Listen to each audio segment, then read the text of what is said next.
السيمانه كامله تقريبا كانوا كيدعوا فيها الاولاد. الساعه اليوم كيبانوا لي هنايا كاين 5 ديال الوليدات، وعندنا هذا هو السادس وهذا هو الولد السابع كاين هنايا. ان شاء الله دابا غادي نجمعهم نحطهم في القفيز ديالهم. شنو برات الاخرين تبارك الله هما راهم داخلين في الوكير ديالهم، كاين 5 ديال الحبات ولاحظت باللي كاينه فيهم شي وراها بيضات. هنايا الكوبل ديال الكناريو اليوم راه شد كاد السيفيان والزبيات معاهم، ما عرفتش واش داخل ولا ضربوا حمار الليل. المهم نحيدوه من هنا ونحطوه في الوكير ديالو. انا راه فامي اللهم بارك. وبالنسبه للنجوى اللهم بارك راه خاطنا على واحد الوليد، البيضه الاخرى راه ديجا خاسره يعني غادي نحيدوها عليه ما نخليوهاش.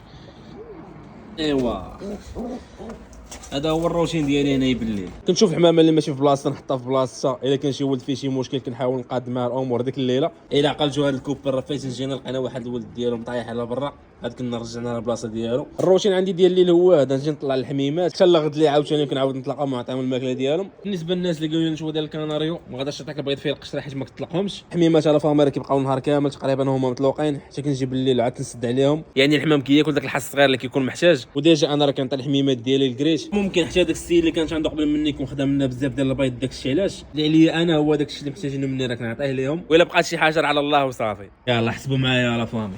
الولد الاولاني اللهم بارك نحطوه في القفيز ديالو. الوليد الثاني حتى هو، هادو على فامي راهم بجوج بهم خوت من كوبل وحده، ما يبان لكم نفس البيكان عندهم. بالنسبه للوليدات الاخرين راه عندهم باك في هذا اللون هذا. الثالث هاد الولد على فامي الوحيد اللي فيهم ما باقيش 4 5 6 و7.